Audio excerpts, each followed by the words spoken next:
진짜 이번 전당대회가 정말 피 튀기는 싸움이 될 거라고 제가 보는 이유가 그렇죠. 이재명 대통령은 이미 작심을 했어요. 정청래는 안 돼.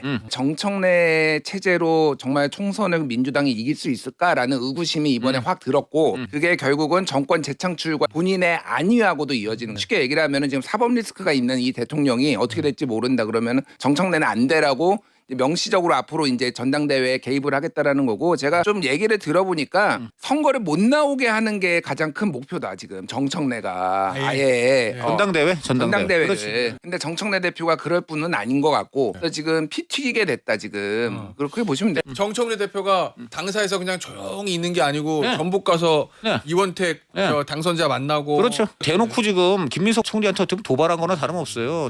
당신은 어차피 지금 손 한 표 얻어야 되는데 네. 당신은 대통령 환송하고 있어. 알겠습니다. 나는 여기 가서 다시 자, 할게. 이제 친명 핵심이라고 하는 사람들한테 이번 전당대회는 굉장히 직접적으로 대통령이 관여할 거다라고 보는 사람들이 많다. 대뜸한 말이 6글자인데 이미 게임 끝남 이렇게 답이 왔어요. 그 정도로 자신이 있고 이미 밀어붙여서 이번에는 갈 수 있다. 전당대회 일정도 9월 초에서 오히려 더 빨리 당겨지고 지금 아주 정광석화처럼 밀어붙이겠다 이런 정도의 분위기가 지금 잡혀 있는 것 같습니다. 지금 대통령이 이 정도로 드라이브를 걸었잖아요. 이러면 이제 민주당의 중간지대는 없습니다. 한쪽을 무조건 선택해야 됩니다.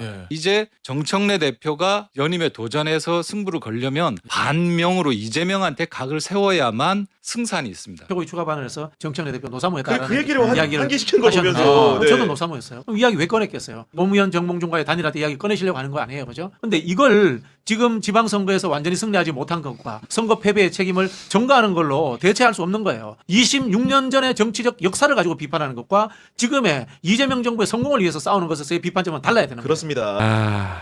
대혼돈입니다. 네. 자, 일단은 지지율도 꽤 격변 상황입니다. 네, 그렇습니다. 네. 어제 발표된 여론조사 2개 있었는데요. 일단 하나에서 대통령 지지율이 9.4%포인트 급락한 결과가 나왔습니다. 한국사회 여론연구소 KSOI가 네. 조사를 한 것인데요. 근데 여기 보면 지금 그래픽 나가고 있는데 60% 이상을 계속해서 이제 유지해오고 있다가 이번 조사에서 50.4%로 이 직전 조사보다 9% 이상, 9%포인트 이상 떨어졌어요.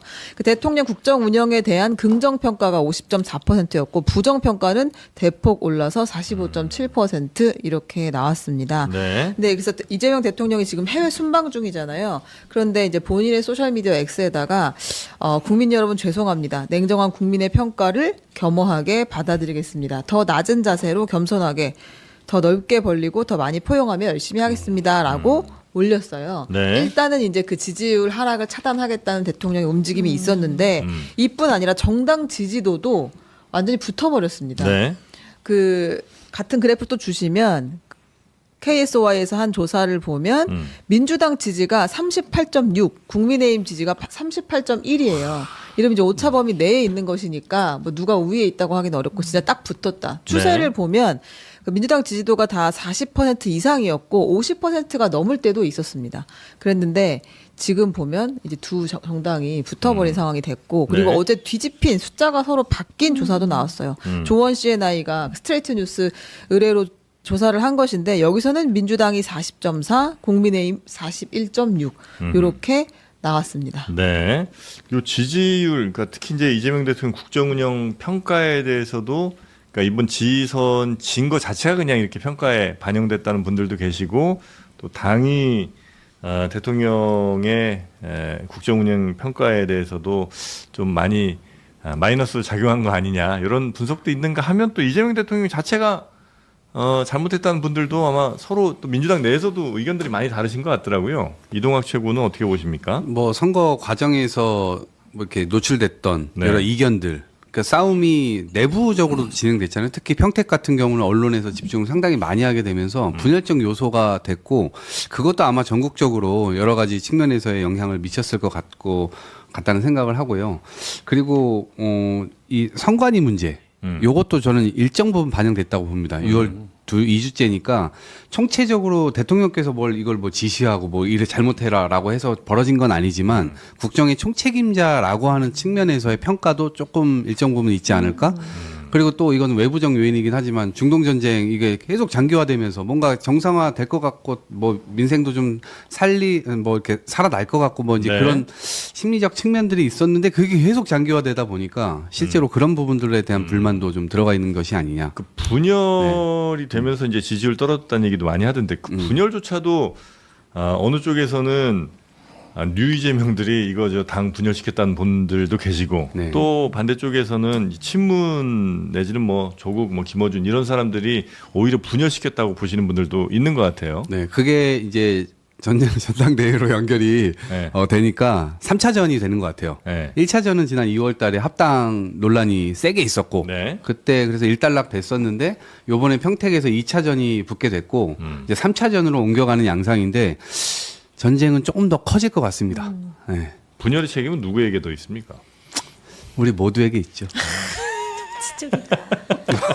왜 이렇게 만족하세요 우리 정욱이 의원님은? 저 싸우지 않았으면 좋겠는데 이렇게라는 게 어쨌든 저기요 우리라고 하지 마시고 그쪽 모두에게 있어요.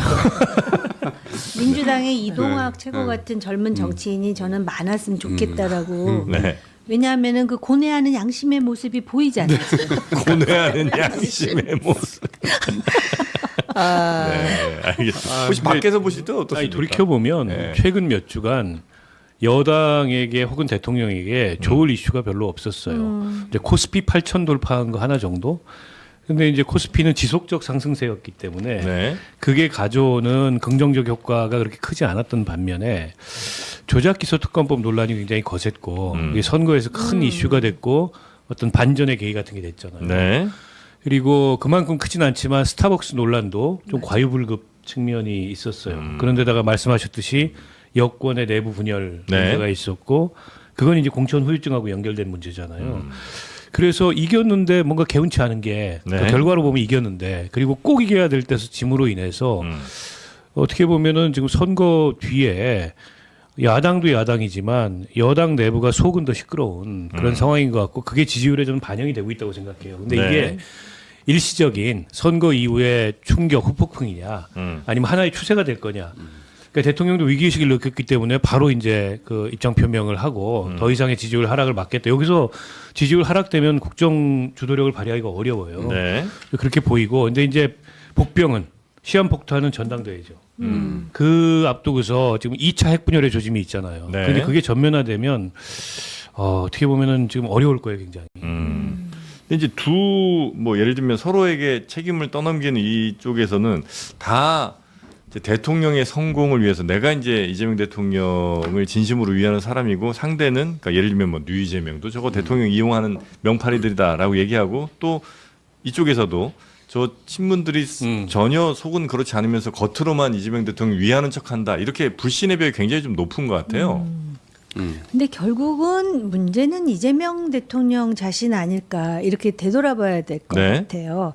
사실은 이번 지방선거를 보면은 그 네 군데가 문제인 거거든요. 다 민주당이 그것 빼고는 이겼는데 그게 핵심이 돼버렸어요. 왜냐하면 언론의 주목을 가장 많이 받은 지역에서 다 떨어졌다 해도 과언이 아니잖아요. 서울이 그랬고 부산, 북가, 평택, 네. 을 같은 곳이 이제 대표적인 지역이고 전북에서는 이제 대표가 열심히 뛰어다니면서 이긴 거고 경남에서 또 졌잖아요. 네. 근데 이거를 이제 승리로 보느냐 아니면은 이거 자체를 패배로 보느냐에 대한 시각에 따라서 국민의힘은 아무리 봐도 이게 왜 올라갔지?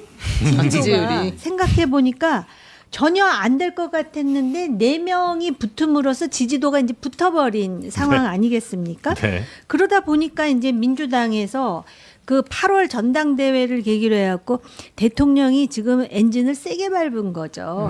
그러니까 화도 났을 거예요. 서울, 그다음에 부산, 북가, 평택의 특징은 본인의 그 뭐라 그럴까, 본인의 손길이 굉장히 많이 닿은 후보들이잖아요. 3명 다. 그런데 다 져버렸고 그리고 평소에 또 정청래 대표에 대해서 본인이 가지고 있는 불만이 있었을 거예요. 네. 이거를 그 기자회견에서 아주 거의 노골적으로 표출을 하지 않습니까? 그러다 보니까는 지금 민주당 안에서는 이제 권력투쟁이 시작됐다라고 생각을 하고 네. 그 다음에 가장 도드라진 부분이 공항에서의 모습이에요. 결국은 대통령이 나오지 말랬다 그러는데 그거는 평소에 이재명 대통령이 보여준 모습하고는 확실히 차이가 있어요. 그러다 보니까는 그 당의 대변인으로부터 윤석열 전 대통령하고 비슷한 거 아니야? 라는 얘기까지 나오면서 지금 굉장히 권력 투쟁이 크게 보여지는 것인데 이게 사실은 지금 제3자잖아요. 저는. 네. 그런데 이게 웬만한 싸움은 재밌거든요. 팝콘 각이라는 표현까지 쓰는데 이 싸움은 왠지 으시시해. 왠지 큰 싸움이 될 것 같고 특히 민주당은 싸울 줄 아는 정당이잖아. 그래서 무서워요. 아, 요 얘기를 한번 들어보고 갈게요. 그 지금 안 그래도 선거 패배라고 표현해야 되나요? 주요 격전지에서의 패배에 대한 책임론을 두고 어제 그 친청계로 꼽히는 최민희 의원이 한 이야기가 있습니다. 네. 이거 한번 들어보고 오겠습니다. 네. 대통령께서 2, 3일 나도 힘들었다는 말씀을 하셨어요. 예, 민주당 쪽에 그렇지 않은 사람이 있었을까? 핵심이 지금 서울시장은 정원호 후보였잖아요. 사실상 많은 분들이 명픽이라고 얘기하잖아요. 그런데 서울시장을 탈환하지 못했기 때문에 저도 허탈감이 굉장히 컸고요.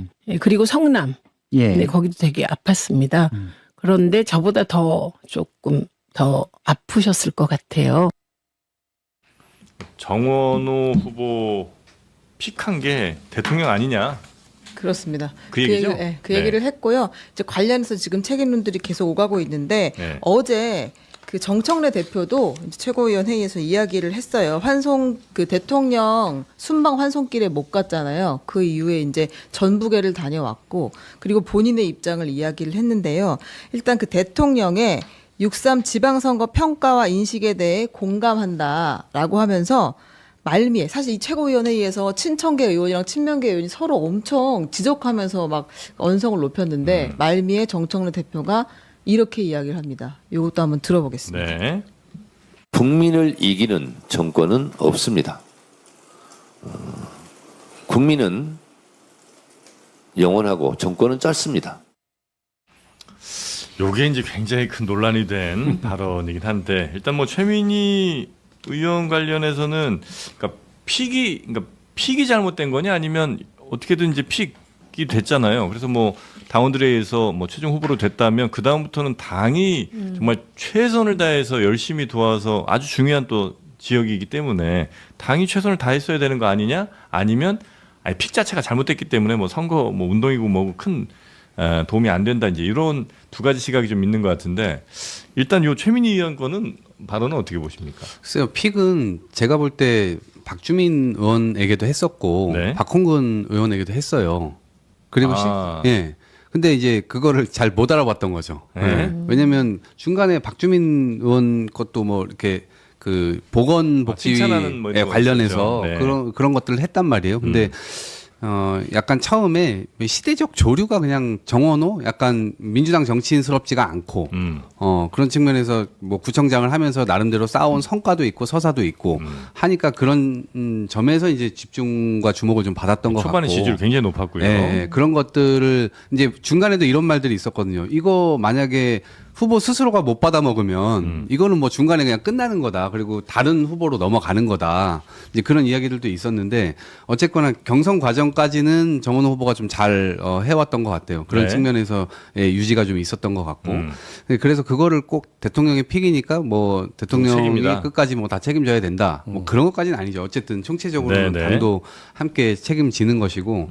그리고 중간에서 싸울 때, 그러니까 경쟁할 때 뭐 어쨌든 전략을 좀 되짚어봐야 되지 않을까요? 어제 그 뭐 백서 같은 거 이제 만든다고 하니까 그 안에 물론 중간에 뭐 정청래 대표의 어떤 전략뿐만 아니라 제3자, 제4자들이 말을 얹었던 것들도 있기 때문에 그 부분이 종합적으로 어떻게 판단될지 저는 이 백서는 항상 문제가 안 됐던 적이 없어가지고 원사이드하게 여기 잘못이다 이렇게 정리할 수가 없잖아요. 결국 여기 30, 여기 35, 여기 20 뭐 이런 식으로 이게 들어갈 텐데 그랬을 때 그걸 가지고 지금과 같은 논쟁은 그대로 또 되지 않을까? 아니 이게 선거라는 게 이기면 이긴 이유가 100가지 1000가지가 되고 지면 진 대로 100가지 1000가지 이유가 있어. 원래 그렇습니다. 근데 이제 이긴 것도 아니고 진 것도 아닌 애매한 이런 상태다 보니까 일종의 책임 공방 이런 것들이 당 내부에서도 커지는 게 아닌가 싶은데요. 그럼에도 불구하고 당 대표는 최종적인 책임을 지는 사람이기 때문에 정청래 대표의 책임이 없거나 작다고 얘기할 수는 없죠. 제일 책임이 큰 사람 중에 한 명인 것만은 분명하고요. 저는 서울시장 선거를 지켜보면서 아까 이제 이동학 최고는 뭐 저 박홍근도 픽해주고 박주민도 픽해줬다. 근데 그건 예의상 해준 것 같고 사실은 정원호 픽을 한 거죠. 네. 그리고 그 강력한 조명빨 아래 경선을 돌파한 겁니다. 그거 없었으면 경선 돌파 쉽지 않았을 네네. 거라고 봐요. 근데 그건 경선까지였던 거고 본선에서는 스스로 입증했어야 됩니다. 유능함을. 그리고 스스로 정말 이 대통령이 얘기했던 일자라는 후보로서 대중의 평가를 이끌어냈어야 되는데 저는 정원호 후보 측의 선거 전략이라는 게 그냥 구도의 우위에 안주했다고 생각해요. 그렇다 보니까는 도전자임에도 불구하고 챔피언처럼 소극적으로 선거를 했고 그 얘기 몇 번 하셨죠? 네, 조금씩 추격당해가지고 네. 그리고 좋은 계기도 있었어요. 그 특히 안전 문제가 불거졌을 때는 네. 아주 공세적으로 돌아설 수 있는 계기였는데 그것도 잘 살리지 못하면서 마지막에 무너졌다 이렇게 생각하는데요. 네. 그러니까 선거는 누구 탓할 거 없습니다. 무조건 그 선거를 대표해서 나섰던 후보의 책임이 가장 큰 겁니다. 때문에 전 서울시장 선거도 어느 시장 선거도 다 어느 그 단위 선거도 마찬가지라고 보고요. 저는 뭐 여당이 진 선거라고 생각 안 해요. 그러나 아까 말씀하셨듯이 네 군데 그 핵심 네. 지역에서 졌기 때문에 뭐 진 것 같은 느낌이 드는데 그에 대한 평가는 백서가 아니고 전당대회가 평가의 장이 될 거예요. 저는 그렇게 봅니다. 네. 대통령은 아마 백서 만들자는 말도 굉장히 불쾌할 것 같아요. 그냥 책임지고 내려가기를 원하는 것 같은데 백서를 만들자고 하는 것에 대해서 대통령이 어떤 심리적 불안감이 여기 반영됐다고 봐요. 그 이코노미스트의 기자 인터뷰를 보면은 본인도 한국 정치판에서 희생양이 될 것 같다라는 말이 나왔다라는 게 지금 1년, 2년 차에 들어가는데 네. 본인의 어떤 그 공소 취소와 관련한 이슈에 대해서 너무 예민한 건가? 이런 생각도 들고요. 네. 그게 지금 취임 2년 차에도 해소되지 못한 것에 대한 그 불만이 팽배해 있는 게 아닌가. 네. 그렇게 보여지는데요. 이 책임론이 불거지는 게 지금 사실상 전당대회 이제 앞두고 있기 때문에 더 심한 거잖아요. 그러니까 대통령이 강하게 그 지적을 하면서 정청래 대표를 조금 압박하는 모양이 있었는데 정청래 대표가 이 국민을 이기는 정권은 없다. 국민은 영원하고 정권은 짧다라고 이야기를 네. 하면서 사실상 나는 이번 전당대회도 출마할 거야 네. 라고 이야기를 했다고 봐야 하잖아요. 정권은 짧다란 이 말이 뭐 어찌 들으면 원론적인 얘기일 수도 있지만 이제 이 정청래 대표가 그동안 어떤 순간에 이 얘기를 했는지를 또 보면 의미가 좀 다르게 들릴 수 있다는 그런 분석도 있더라고요. 그렇습니다. 네. 이 말을 언제 했냐? 그 헌법재판소가 지난 4월에 윤석열 전 대통령에 대한 파면을 확정했을 때 그때 이제 정청래 대표가 이 국민은 영원하고 정권은 짧습니다. 이런 이야기를 했고 네. 그리고 2016년 7월 황교안 국무총리가 그 성주의 사드 배치 그 반대 집회를 처음 찾았을 때도 이 얘기를 했다고 하고 그리고 새정치민주연합 최고위원이던 정청래 대표가 이 최고위원이던 2015년 11월 백남기 농민 사망 사건이 발생했을 때 불법 과잉 진압 대책위원회 위원장을 맡았을 때도 이 네. 표현을 썼다고 합니다. 저는 저 표현은 글쎄요. 저는 여당 대표가 할 얘기는 아닌 것 같아요. 야당 시절 야당 대표로서 네, 권력을 갖고 있는 여당을 향해서 할 수 있는 얘기인데 현재 여당 대표가 물론 지금 이제 선거 이후에 여당으로서 좀 더 성찰하고 책임감 있게 국정을 운영하자는 그런 그 의미를 담았다고 본인이 얘기할 수 있겠으나 다르게 들리잖아요, 전부. 근데 정청래 대표가 본인이 얘기한 메시지가 다르게 해석될 여지를 모르는 사람이 좀 아니라고 봐요. 그래서 작심하고 한 거 아니냐 이런 해석을 할 수밖에 없을 것 같고 그렇다면 이제 대통령과 맞서는 당대표가 되겠다. 근데 임기 말도 아니고 임기 초에 여당 대표가 대통령하고 맞서겠다 그러면 굉장히 불행해져요. 본인도 그렇고 여당 전체도 그렇고 저는 저 말은 굉장한 실언이라고 보고 또 저게 경쟁자들에게 굉장한 어쨌든 비판의 빌미와 명분을 줍니다. 아니 본인이 출마할 수 있어요. 네. 그리고 출마는 본인의 자유인데 그리고 그 의지를 꼭 저렇게 드러내야 될까? 저거 한번 해보자. 뭐 한판 뜨자. 네. 경우에 따라서 이렇게 들리잖아요. 저게 맞아요. 여당 대표가 저렇게 이제 얘기하는. 그만큼 본인은 든든한 뭐가 있다고 판단하는 거 아닐까요? 예를 들면 뭐 당원들의 절대적 지지가 나에게 있다. 내지는 당원 여론들을 움직일 수 있는 스피커들은 내가 컨트롤 내지는 이제 나의 편에 있다. 이렇게 판단하는 건 그렇다고 아닌가요? 대통령하고 맞설 필요는 없잖아요. 오히려 네. 그런 대립각을 줄여야죠. 본인 입장에서는 그렇게 든든한 백이 뒤에 있다면 아니 그러면 무서울 게 뭐가 있어요. 오히려 좀 더 몸을 낮추고 그리고 약간 성찰적인 모습을 보이면서 도전할 수도 있는데 저건 마치 반기를 드는 듯한 모습이잖아요. 네. 그러니까 전략적으로 저는 별로 좋지 않아요, 저거. 그러니까 저거를 뭐 모아가는 흐름으로 만들려고 하는 걸 수도 있겠다는 생각도 드는데 모아가는 어쨌든 흐름? 의미는 그러니까 당원들을 이제 모아가는 네네네네. 흐름 어쨌든 당심이 중요한 거니까 그런 측면에서 국민의 눈치를 좀 봐야 된다. 우리 모두에게 하는 말인 것 같고 그리고 민심이 천심이다라는 말도 했잖아요. 네. 그러니까 민심을 넘어서는 이 정권이 있을 수 없고 그냥 일반론적으로는 그렇게 이해를 하는데 실제적으로 해석할 때는 또 그렇게 해석이 안 되니까 그리고 1인 1표제 얘기까지 했잖아요. 그때가 네, 네. 2002년부터 노사모였고 쭉 본인이 이제 그 당원의 바다에서 헤엄을 치면서 지금 당원들과 여기까지 왔고 이제는 1인 1표의 시대까지 열었다. 네. 실제로 이번 전당대회에서는 대의원들 표가 다 없어져요. 그러니까 전부 다 1인 1표란 말이에요. 네. 그러니까 이제는 대의원에 대한 부분을 작업할 필요도 없고 모두가 1인 1표인 세상에서 한번 여기까지 왔으니까 그리고 당심이 또 천심이라고 얘기할 수도 있는 거고 네, 그런 측면에서 본인의 우군을 좀 모아가는 작업 차원에서도 좀 네. 여겨질 수 있을 것 같아요. 앞서도 말씀드렸지만 이재명 대통령 지금 해외 순방 중입니다. 잠시 후에는 아마 이탈리아에 도착을 하셨나요? 도착에 어젯밤에 하셨습니다. 시간으로. 그러면 지금 어떤 일정을 하고 계신지 궁금하네요. 네, 오늘 저도 일정을 좀 확인해봐야 되는데 어쨌든 간에 이틀간 이탈리아에서 대통령이랑 총리 만나고 그다음에 14, 15일에 바티칸에 가가지고 이제 레오 14세 교황을 만나고 그 다음에 이제 프랑스 예비항으로 와서 G7 정상회의 참석하는 일정입니다. 그렇군요. 네. 지금 이탈리아 로마에 도착했다는 그 기사가 들어와 있고요. 도착 행사한 것까지는 들어와 있는 것 같습니다. 네, 그렇습니다. 네. 자, 뭐 지금 해외 순방 일정 중에도 국내 현안에 대해서 굉장히 이제 각별한 관심을 갖고 계시는 건데요. 이 얘기부터 좀 해봐야 될 것 같아요. 어제 저도 깜짝 놀랐는데 대통령께서 사과를 하셨어요. KSOI 조사에 따르면 그 선거 직전에 했던 조사에 비해서 9.4%포인트 하락한 여론조사 결과가 나와서 더 겸허하게 더 낮은 자세로 더 넓게 벌리고 더 많이 포용하면서 열심히 하겠다 이렇게 입장을 밝혔습니다.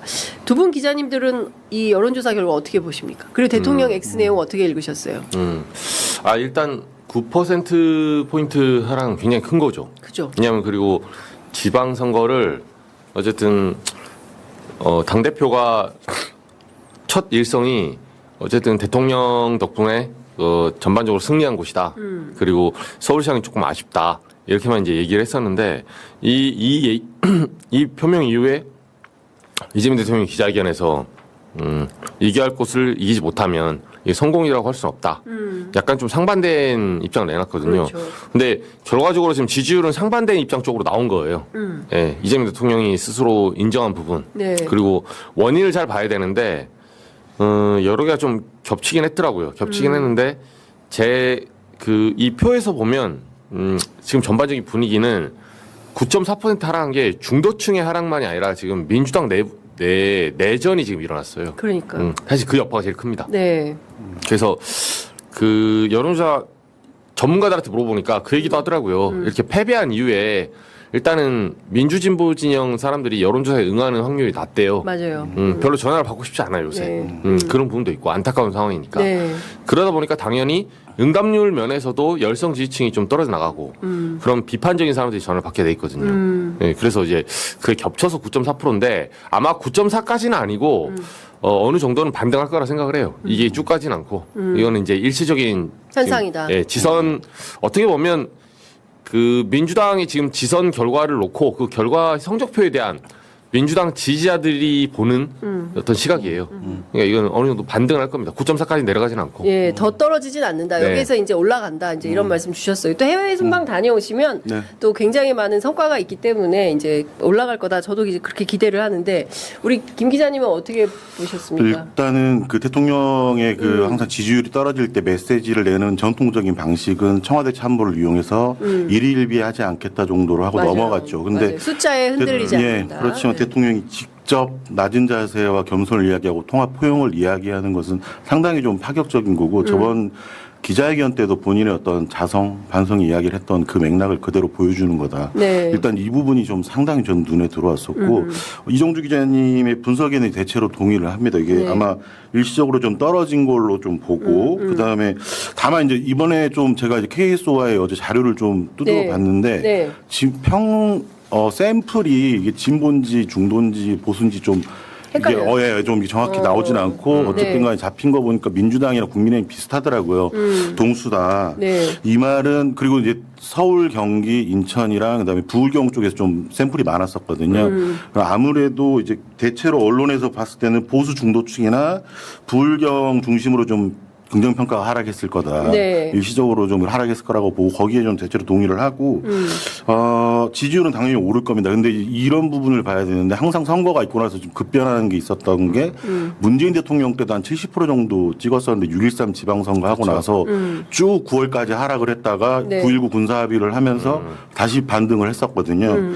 그래서 아마 지선의 압승이라는 게 오히려 이제 견제 심리가 있을 거고 지지율 하락 이후에 이제 방금 말씀하신 대로 외교 이벤트 또는 뭐 경제 이벤트나 여러 가지 이제 개혁 과제를 통해서 좀 대형 이벤트가 있으면 다시 반등한다. 하여튼 그렇게 좀 평가하고 있습니다.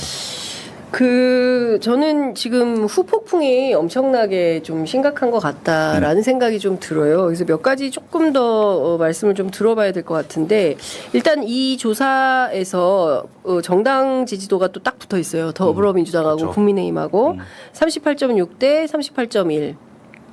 민주당은 하락하고 국민의힘은 상승했습니다. 그동안 이런 분위기 아니었거든요. 민주당 계속 올라가는 분위기였고 국힘하고 쫙 갈라지는 분위기였는데 정당 지지도도 이렇게 붙어 있다. 그리고 우리가 잘 알지만 국민의힘은 이제 내란 정당이고 여전히 사과와 반성도 제대로 안 하고 있고 어제 보니까 그 장동혁 대표가 드디어 들었더라고요. 부정선거 팻말을. 예, 마스크는 또 왜 썼을까? 그래도 다 알아보는데. 예. 거기까지 간 거예요. 그런데도 국민의힘이 6.5%포인트 상승하고 민주당은 4.7%포인트 하락했다. 이 되게 심각한 거 아닙니까? 이정주 기자님? 그렇죠. 그러니까 당 측면에서는 지금 정확히 말하면 이제 대통령이 이재명 대통령 취임한 이후에 그러니까 네. 대선 이후에 딱 1년 지났거든요. 딱 1년. 예, 딱 1년인데 정당 지지도가 붙었어요. 국민의힘이 사실 지금 내란 재판 마무리도 안 됐습니다. 맞아요. 예, 윤석열, 김건희 2심 진행되고 있고 뭐 결론이 나오면 이제 대법원까지 가면 올해 말까지 이제 결론이 나올 것 같은데 아직 진압이 안 된 상황에서 정당 지지도가 붙었다는 거는 냉정히 말하면 이제 여당이 지금 위기감을 좀 가져야 돼요. 이 원인이 뭐든 간에. 네. 그리고 사실 어느 분야 이번에 선거를 거치면서 뭐 여러 가지 뭐 소위 말해서 친문 이제 또 전당대를 앞두고 있으니까 뭐 친명 뭐 정청래 대표에 대한 어떤 전북에서 뭐 문제나 네, 이런 것들이 네. 좀 얽혀 있어요. 얽혀 있는데 저는 뭐 민주당뿐만 아니라 국민의힘 사람들한테 물어보면 그 얘기를 하는 거예요. 뭐라고 하냐면 물론 정당이 정당 민주주의고 당원 주권주의가 맞죠. 네. 원칙적으로 맞는데 우리나라의 재앙적 대통령제는 사실 뭐 연합정치나 내각제처럼 그렇게 다원화되지 않은 상황이에요. 지금은 양당제로 좀 굳혀지는 상황이죠. 그러면 국민의힘 쪽 사람들도 그런 말 하더라고. 냉소적이지만 아니 자기들은 집권 1년 차에 윤석열 지지율 19%까지 나왔거든요.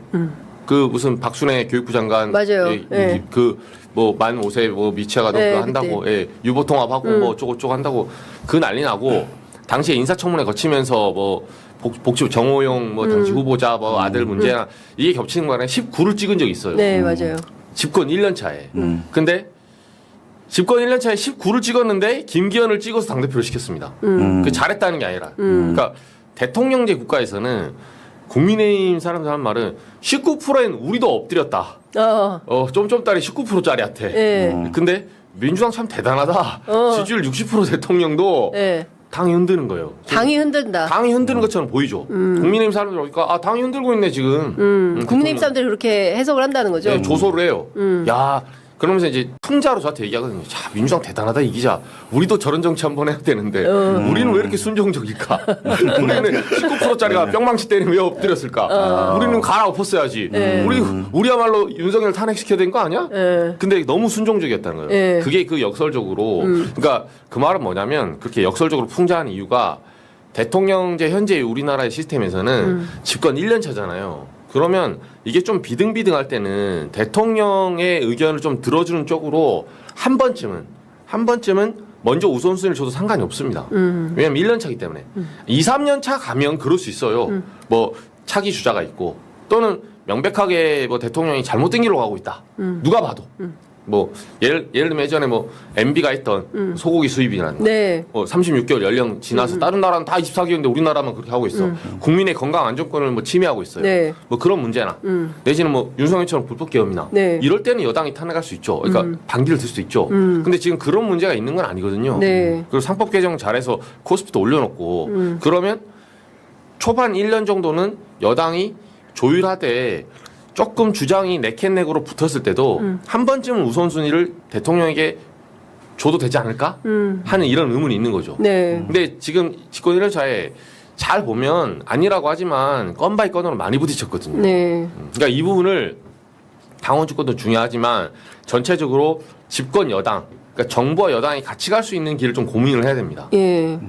그런 얘기를 이제 국민의힘에서 해주더라고요. 국민의힘에서 딴 데도 아니고. 딴 데도 아니고 국민의힘에서 그런 얘기가 나왔다.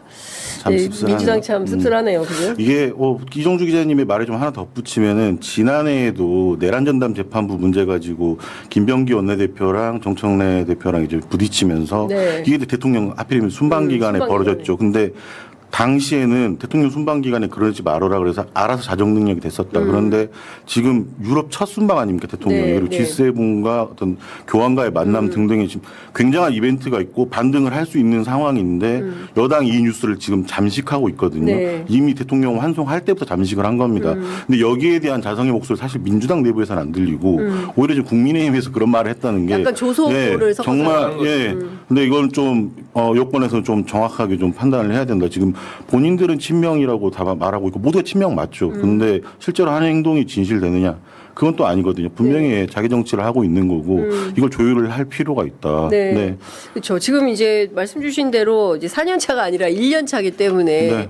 그리고 여기는 뭐 특별하게 뭐 검찰이 우호적인 것도 아니고 사법부가 우호적인 것도 아니고 뭐 재벌이 도와주는 것도 아니고 사실은 오로지 그 개별 국민들의 어떤 그 협력 뭐 이런 거 없으면 참 어려운 정당인데 그런데도 지금 이런 상황이어서 답답하다라는 생각이 좀 드는데 그 맥락은 어떻게 해석을 합니까? 갑자기 궁금해지는데 어제 정청래 대표가 국민은 영원하고 정권은 짧다 이런 메시지를 남겼어요. 최고위원회 회의에서. 그 국민의힘은 그걸 어떻게 해석하고 있어요? 국민의힘 쪽에서요? 네. 국민의힘 쪽에서 반기라고. 뭐 전방위적으로 여의도 취재하시니까 네. 뭐 정치권 전반이 어떻게 해석하는지. 국민의힘 쪽에서는 반기라고 해석하는데 사실 그 반기? 대통령의 반기를 들었다? 아. 네, 반기를 들었다 이렇게 해석하고 있는데 뭐 김용민 어제 전 최고위원이 올렸잖아요. 이제 그래. 이걸 당권은 짧다 이렇게 했어야 된다고. 네. 근데 저는 그래 봐요. 이게 저 용어 자체는 국민은 영원하고 정권은 짧다. 저게 맞는 말이죠. 텍스트는 네. 틀린 말이 아닙니다. 네. 늘 동서고금을 막론하고 적용되는 보편 원리예요. 근데 중요한 거는 어제 말했다는 게 중요하죠. 그것도 정청래 대표가. 그러니까 이걸 말하는 시점이나 TPO, 시점이나 상황이나 어떤 장소나 환경이 있을 건데 저거는 사실 국민은 영원하고 정권을 잡다. DJ 때도 적용이 되는 거고 노무현 때도 적용이 되는 거고 문재인 때도 적용이 되고 박근혜 때도 적용돼요. 똑같아요. MB 때도 적용되고 윤석열 때도 국민 영원하고 정권을 잡다. 다 적용되는 말입니다. 근데 아무래도 대통령 그러니까 신년 1주년 기자회견 한 이후에 어제 이제 민주당 최고위원회 아침 오전에 거기서 좀 논란이 있었잖아요. 네, 이지은 대변인. 그리고 이제 지선 패배에 관련된 당이 어떤 위치로 갈 것인가. 최고위원들 사이에서 조금 경론이 있었기 때문에 이 상황에서 저 용어는 조금 나중에 쓰면 좋지 않았을까 하는 그런 아쉬움이 있다. 아쉬움이 민주당 사람들이 얘기해 주더라고요. 민주당 저게 사람. 그렇게 읽힐 수 있다는 거예요. 예. 네, 저 용어 자체는 틀린 말 아닙니다. 틀린 말 아닌데 네. 어제 하게 되면 예를 들면 우리 똑같잖아요. 저도 와이프랑 예를 들면 뭐 와이프랑 잘 지낼 때 예를 들어서 그 알고 보니까 뭐 주식은 부부 합산 소득이 안 들어간대. 뭐 또는 예를 들면 이혼할 때는 위자료는 이렇게 청구다. 이러면 괜찮죠. 근데 네. 방금 싸웠어. 방금 싸웠는데 그날 저녁에 이혼 시에는 뭐 때로는 칼로 베는 뭐 물도 벤데 이런 소리를 사이 좋을 때 해야 되는데 사이 나쁠 때 하면 이혼 시그널로 받아들일 거 아닙니까? 네, 그래서 어제 같은 경우는 조금 오해의 소지가 있지 않았나 하는 게 이제 일반적인 정치권 사람들이 그 얘기해 주더라고요. 그렇군요. 청와대 출입 기자시니까 네. 청와대에서는 좀 어떤 얘기가 나옵니까? 역시 가장 지금 과열된 이 어떤 양상이 정치인들의 어떤 플레이어들의 문제가 아니라 이분들의 역할로 인해서 당원들이 분열되는 것에 대해서 굉장히 우려하고 있다. 이거는 제 공통된 것 같습니다. 뭐 당연히 여당 내에서 나오는 이야기인 거고 방금도 말씀하신 부분 사실 되게 조심스러운 거거든요. 텍스트 뭐 봤을 때는 사실 텍스트 자체로는 별 문제가 없는 건데 일련의 과정 속에서 계속해서 이게 제가 어제 만났던 비당권파 의원이라고 좀 말씀드리고 싶은데 어제 만났더니 이거 1년에 막 기획으로도 보시더라고요. 근데 이런 이야기들을 이제 기자들한테 스스럼없이 하고 이게 자꾸 유통이 되는데 이런 부분들이 청와대에서 보기에는 상당히 좀 우려스러운 부분일 거다. 다른 게 아니라 수백만 있는 당원, 거의 국민들을 분열할 수 있는 것이기 때문에 이런 거에 대해서 계속 자중해야 되고 그다음에 이 당권을 아마 도전하신 분들도 이제 요건 고위관계자가 그랬어요. 그 희생을 먼저 하는 사람이 아마 더 대세를 잡을 수 있을 것이다. 민주당이라는 당이 그동안 작동한 원리가 먼저 내려놓는 사람이 결국에는 당원들과 국민들의 선택을 받았거든요.